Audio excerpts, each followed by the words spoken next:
Jadi mulai sekarang Quran tuh sweeping, Quran di rumah tuh Quran musola pada ke rumah, Quran masjid pada ke rumah, Quran wakaf pada ke rumah. Ya Allah, wakaf jangan digeser-geser, kagak boleh, dosa. Hati-hati.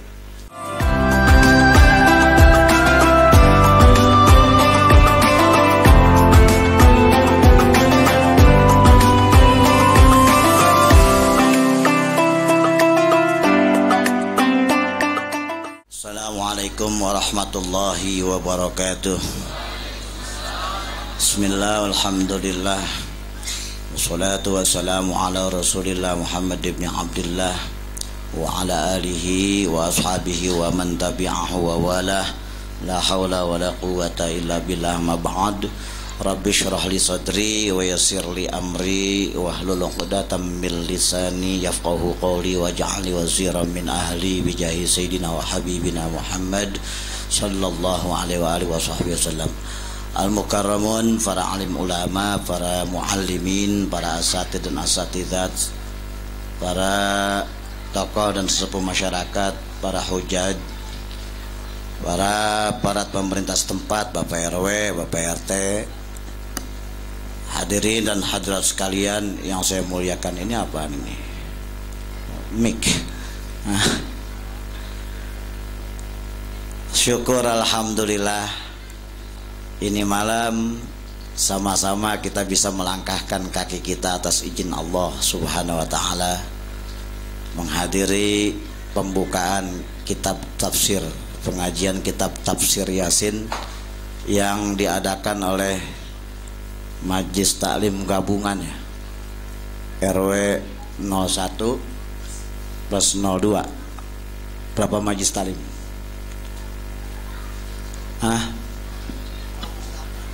Pasir Putih, dahsyat ini. Mudah-mudahan berkumpulnya kita di sini menjadi satu wasilah berkumpulnya kita di surganya Allah Subhanahu wa taala. Mudah-mudahan yang lagi pada sakit dikasih kesembuhan oleh Allah Subhanahu wa taala. Yang lagi punya urusan belum kelar, belum beres-beres, mudah-mudahan habis ngaji begini urusannya beres semua. Ini kalau saya lihat muka-mukanya lagi pada muka puyeng mikirin bayar kreditan.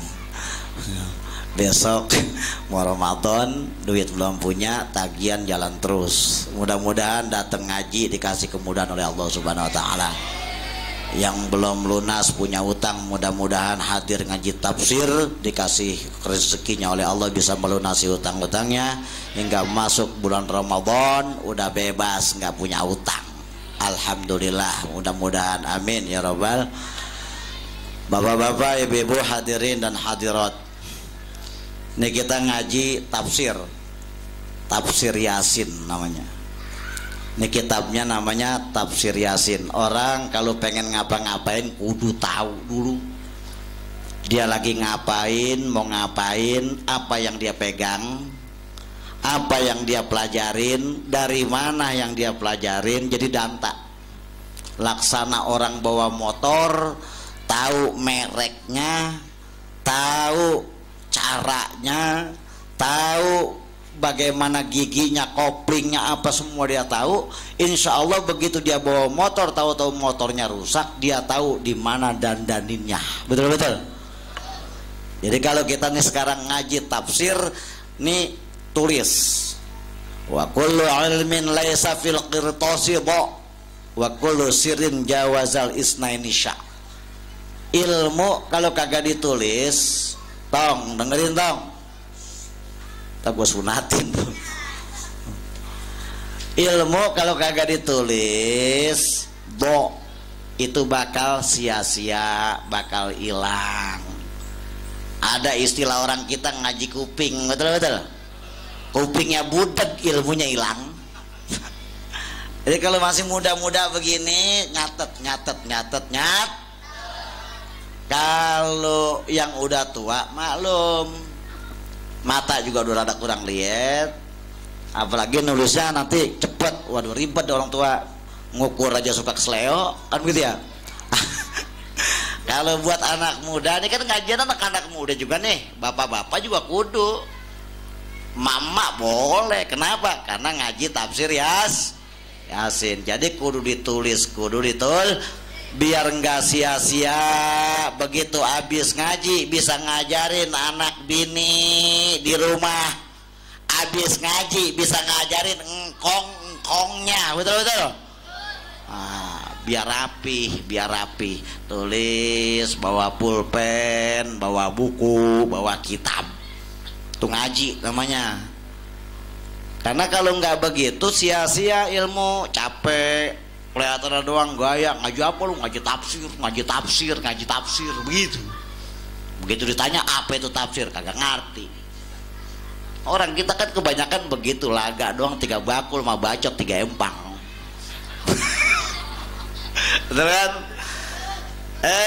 Yang kita ngaji ini sekarang tafsir Napa tafsir Yasin? Malam Jumat baca Yasin, orang mati dibacain, ngisiin rumah baca, rawahan baca.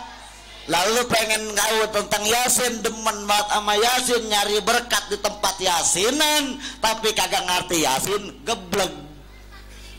Betul. Kudu tahu. Orang kita kadang-kadang demen sama Yasinan, dikata bid'ah ngasa bendo. Ngapain sama Yasinan? Emang orang mati dibacain Yasin bisa bagus begitu. Karena ada aliran begitu, betul kan? Tapi kita idep ngambek, idep marah, tapi kita nggak ngerti tentang Yasin itu sendiri. Begitu ada yang mati ngerumpi di samping bangke, di samping jenazah, kita marah. Tapi orang baca Yasin, kita tungguin, kita suruh, bahkan kita sendiri kagak ngerti Yasin. Padahal umur masih ada, kesempatan hidup masih banyak, apalagi masih muda, apalagi ustadz kiai tuan haji, punya waktu, punya mata yang masih jeli, punya kuping yang masih tengah-tengah, nggak mau ngaji Yasin. Lu yang ngomong pun gua. Jadi ini yang kita ngaji sekarang tafsir Yasin. Siapa pengarangnya? Laksana motor ada pabriknya, betul. Laksana rumah ada arsiteknya, laksana bolu ada yang tukang masaknya, betul. Tafsir Yasin namanya, yang pengarangnya namanya Syekh Hamamizadah. Syekh Hamami dari mana dia? Apa orang Bedahan? Apa orang Perigi? Kan kudu danta, betul. Syekh Hamamizadah ini adalah orang yang ulama besar, guru besar di Turki dan di Al-Azhar Mesir. Beliau adalah seorang profesor doktor yang pada mulanya sebelum mengarang kitab ini, beliau senang sekali mendalami kajian-kajian sufiah. Ini beliau lahirnya masih tahun 19-an. Ya mungkin kagak jauh sama Kong Said, Babaji ini nggak jauh umurnya. Masih kurun 19-an. Asal mulanya ini kitab, memang ini kitab asal mulanya cuman skripsi atau tesis atau disertasi yang dirangkum dari beberapa kitab tafsir oleh Syekh Hamamizadah. Beliau seorang peneliti. Ada apa orang semuanya kok mati baca Yasin? Ini baca Yasin, apa aja urusan baca Yasin tentang sufiah ini? Oh, ternyata diteliti oleh beliau. Diteliti, dikaji lebih dalam, dikumpulkan dari beberapa kitab tafsir besar. Di antara kitabnya adalah tafsir yang besar, ambilannya adalah tafsir Qurtubi, tafsir Tobari, tafsir Khazin, tafsir Ibnu Katsir, dan tafsir-tafsir yang lainnya. Beliau ini seorang profesor doktor, guru besar yang berasal dari Turki dan menjadi guru besar pakar ilmu tafsir di Al-Azhar Mesir. Beliau masih saudaranya Dr. Apandi Zadah. Ini seorang yang Masya Allah ahli sufi. Nah mulanya nih kitab nggak beredar, hanya di perpustakaan Mesir. Lalu kemudian Lajnah Tashih Kitab Syafi'iyah di Cirebon membedah ini kitab, dikaji sedemikian rupa oleh tokoh-tokoh NU yang pada akhirnya mendapat penilaian tafsir ini sangat luar biasa dan perlu dikaji oleh orang-orang NU di seluruh pelosok tanah air. Paham? Jadi dikaji dari situ. Nah dari situ kita udah bisa tahu pengarangnya, sekarang udah tahu asalnya, udah tahu asbab mulanya nih di karang kitab kita udah tahu tuh. Tengetin, tulis, catat, besok orang nanya jawab, ya tong. Begitu. Nah sekarang tafsir, apa sih tafsir tuh? Tafsir ada mimpi, mimpi bukan tafsir tapi mimpi takbir atau takwil. Tafsir, apa itu mana tafsir? Nih tengetin nih, ini kalau sekolah nih udah kuliahnya S3 nih. Ya tong, walaupun lo kata masih SD, lo udah pinter, insya Allah berkah pasir putih, babak malu ntar meninggal dunia, masuk ke dalam sorga sebab doa lo. Ya, catat ya. Nih tafsir adalah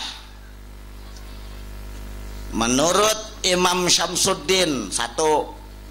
Ini saya kasih 3 baik pemahaman tafsir biar tahu. Tafsir menurut Imam Syamsuddin Abu Abdillah, catat namanya panjang. Tafsir menurut Imam Syamsuddin Abu Abdillah Muhammad bin Ahmad bin Utsman bin Fairuz bin Abdullah Az-Zahabi, yang masyhur disebut dengan Imam Zahabi. Beliau lahir pada tahun 673 Hijriah. Beliau lahir pada tahun 673 Hijriah dan wafat pada tahun 748 Hijriah. Berarti udah nyaris 1000 tahun lebih. Ini Imam Zahabi. Di dalam kitab karyanya yang berjudul Tafsir wal Mufassirun, di dalam kitabnya yang bernama Tafsir wal Mufassirun juz 1 halaman 13 kalau tidak salah, juz 1 halaman 13. Ini sedanta-dantanya saya tahu. Tafsir menurut Imam Syamsuddin Abu Abdillah Muhammad bin Ahmad bin Utsman bin Fairuz bin Abdullah Az-Zahabi yang lahir pada tahun 673 Hijriah, lalu beliau wafat pada tahun 748 Hijriah. Di dalam kitabnya Tafsir wal Mufassirun juz 1 halaman 13, beliau mengatakan tafsir lughatan al-idah wal bayan. Tafsir menurut etimologi, wah gaya, ya kan? Tafsir menurut bahasa.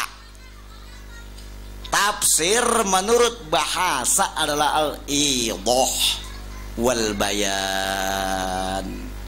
Apa itu al-idah wal bayan? Penjelasan atau keterangan.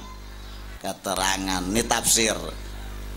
Ini nanti Pak, kalau Bapak bisa 2 bulan sekali habis ngaji sama saya, nanti saya kasih lembar pertanyaan 10 pertanyaan. Nanti saya kasih lembar jawabannya. Jadi ada istilah ngaji sama saya itu pakai kuis.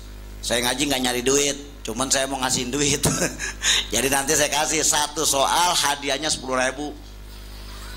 Jadi ada 10 soal. kalau benar semua ada orang 200, semua dapat 100.000, cuman 2 bulan sekali. Tapi jawabnya kudu benar. Nanti kalaupun dia cuman ngikut ngisi nama doang, itu tetap dapatnya 10.000. Nanti akhir tahun setiap kali tiap mau Ramadan itu biasanya saya di ngaji di mana-mana begitu. Di Kelapa II, di Cimanggis, di Tipar, di Cilandak. Nanti kalau udah selesai dapat 150 pertanyaan, bisa jawab dengan benar, saya tanya langsung tentang tafsir, hadiahnya umroh. Makanya ngajinya biar bener ya. Saya nyari kagak nyari ngaji, nggak nyari ini, nyari berkah. Mudah-mudahan semuanya manfaat. Kenapa? Kita udah setua ini, udah dosa kita sabrek-abrek, kali dengan begitu Allah terima taubat kita, Allah terima amal ibadah kita. Kalau sekonyong-konyong tiba ngandelin sembayang mah ya sembayang kita cepek-cepek. Betul-betul. Lamaan mandiin burung daripada sembayang kita, betul nggak? Zikir kita ya agak ada sekalinya kuat apa tepos itu pantat, paling ada hajatnya, betul-betul. Dia lagi ngobek, tiap malam. Begitu obek kan meduk, ingat sama sejadah, kagak. Betul kan? Nah ini mah itu janji sama kiai, ntar kiai kalau udah beres saya kasih. Udah hasil membatang hidung kagak. Boro-boro 1.050.000 kagak kan gitu ya. Nih kudu paham ya. Ini saya minta tolong niatkan lurus. Makanya tadi kita baca nawaitu ta'alluma wa ta'lima, itu lurusin niat kita ngaji. Tapi saya punya konsekuensi. Kenapa? Karena saya dulu ngaji nggak pernah bayaran. Saya sama guru ngaji sama Habib sampai saya berangkat di Lirboyo, saya di Darul Hadis, sampai kemarin 2013 saya diberangkatin ke Hadramaut Terim, itu nggak bayar, gratis sama guru saya yang biayain. Nah kalau sekarang saya ngaji gratisin, saya bahkan kalau perlu ngasih hadiah asal bener-bener buat motivasi, itu saya seneng. Laksana apa mah nebus jasa guru ya. Jadi bukan apa-apa, jangan ditafsirkan yang lain-lain. Saya bukan mencari apa-apa, tapi yuk sama-sama kita belajar bener bareng-bareng. Kalau daglog jangan pakai ngajarin gua, pinteran gua, gitu kan. Jadi tafsir menurut bahasa di dalam kitab Tafsir wal Mufassirun yang dikarang oleh Imam Zahabi adalah al-idah wal bayan. Apa itu? Penjelasan dan keterangan. 2. Menurut Imam Qotton pakai qop, orang Arab baca qop itu go. Menurut Imam Qotton begitu, kalau orang kita meneribet dengerannya. Di dalam kitabnya yang berjudul Mabahis fi Ulumil Quran, ada kitab tafsir namanya Mabahis fi Ulumil Quran yang dikarang oleh Imam Qotton, halaman 323, bisa kita cek sendiri. Tafsir menurut beliau adalah al-kashfu. Al-kashfu, kasyaf, al-kashfu. Apa itu mananya? Mengungkap, pengungkapan, terungkap, tersibak, menyibak. Ini tafsir menurut Imam Qotton. Maksudnya bagaimana? Maksudnya adalah kashful murad an alfazil muskili. Kashful murad an alfazil muskili, membuka, mengungkap isi kandungan Al-Quran dari beberapa lafaz-lafaz, kalimat-kalimat yang susah untuk dipahami.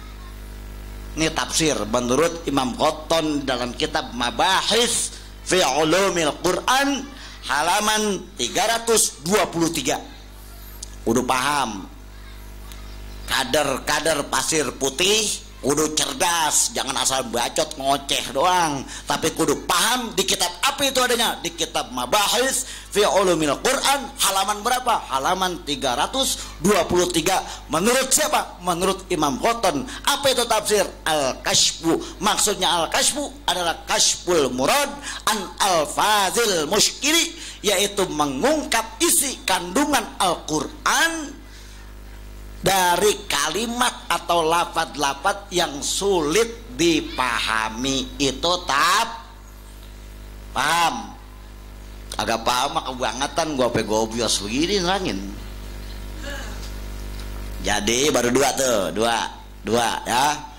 Jadi kalau ditanya besok, Tong lu ngaji apa? Ngaji tafsir. Emang tafsir apa sih, Tong? Tafsir menurut Imam Zahabi itu al-idah wal bayan. Maksudnya apa, Tong? Memberikan keterangan, menjelaskan, atau memberi atau mencari keterangan atau menerangkan.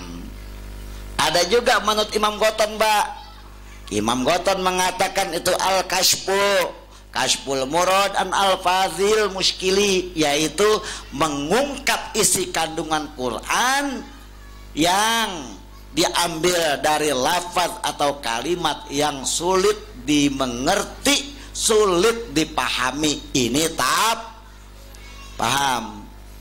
Jadi besok kalau kita ketemu orang, lu ngaji apa? Ngaji tafsir, tahu dan tak jelas kitabnya rujukannya dari mana, begitu ya. Nanti saya kasih juga, termasuk ada jampe harupa di dalam Yasin tuh. Wah, mau ngobek nggak usah ribet, pakai Yasin, beres, begitu ya. Mau kawin lagi, bini Ramadan ada ngamuk, itu ada, tenang. Yang ketiga nih, menurut tafsir menurut Syekh Abdul Hamid Al-Bilali. Ini yang ketiga nih, pengertian tafsir. Menurut Syekh Abdul Hamid Al-Bilali di dalam kitab Mukhtasar Masun, di dalam kitab Mukhtasar Masun, pokoknya bapak-bapak yang romanan kan nulis, yang penting mah dengerin baik, insya Allah dengerin aja dapat barokah. Yang penting diem, manut, ngikut, kayak biji, kayak bibit, tahu kayak bibit. Yang penting patuh sama petani, diceblokin pasti keluar daun, keluar batang, keluar buah, betul kan? Nah, pokoknya mau paham kagak paham, lu diem be di situ, udah. Insya Allah barokahnya lama-lama paham. Nanti buahnya berkah selamat dunia akhirat. Enggak kita yang pinter, Allah lahirkan anak cucu kita ngerti tentang ilmu agama. Kudu optimis hidup itu. Ada orang ngunek-ngunek dalam hati, gue mah bocah daglok ngaji tafsir, gue mah ketinggian gue, begitu kan? Jangan suka begitu. Ini ilmu yang diwajibkan oleh Allah Subhanahu wa ta'ala. Itu ngunek-ngunek kedengeran ngor ini sekarang. Jadi ketahuan, jangan merasa ini mah tinggi banget ilmu. Bukan tinggi, ini ilmu kudu paham, dan ini diperintahkan oleh Allah Subhanahu wa ta'ala melalui lisan mulia Sayyiduna wa Habibuna Muhammad. Kudu paham Yasin, kudu paham Al-Quran, paham 30 juz ribet, betul-betul. Boro-boro paham, baca aja ogah-ogahan. Lihat Quran di rumah kita banyak banget. Pas kita tanya ngerasain beli, kagak. Itu Quran di rumah kita banyak banget. Quran siapa? Pernah ngerasain beli Quran apa kagak? Enggak pernah. Berapa tahun sekolah, berapa tahun ngaji, berapa tahun kita kerja, gaji udah berapa puluh juta kita terima. Kok gaji kita nggak sempat beli Al-Quran, nggak sempat kebeli mushaf Quran, tapi dadakan nyombong Quran di rumah punya. Itu Quran ada kakinya apa bagaimana itu Quran? Kok bisa nyeplos di rumah kita itu Quran? Tanya. Tujuannya ibadah, cakep baca Al-Quran, tapi ingat sesuatu yang dibaca ibadah dari hasil ghosab sah masah dapat pahala, tapi dihukumi maksiat. Yang namanya maksiat, laksana sholat pakai sarung orang tanpa izin, itu sarung gosob. Kalau sarung gosob bagaimana sholatnya? Sah masah, tapi kurang fadilahnya. Jadi bapak-bapak yang sering ngobek, kudu mikir. Itu obekan berapa puluh kali gol, udah kebeli Quran belum buat kita? Udah beli Quran belum buat anak kita? Udah kebeli Quran belum buat yang di rumah kita? Idep mas kawin pakai Quran dibaca kagak. Nih orang kita nih saya lihat di rumah-rumah itu banyak banget Quran. Tahu Quran dari mana itu? Saya tanya, lu beli nggak beli kagak? Rezeki nggak berkah, beliin Quran. Paling juga 100.000. Beliin mushaf Quran, rezeki kita berkah. Karena kita kerja punya gaji tapi nggak pernah damai rumah tangga kita, karena kita punya gaji nggak pernah kita beliin, mikirin nomor satuin beli Al-Quran, yang pada akhirnya Al-Quran di rumah ngaji kelihatan daglok mah jalan terus, betul gak?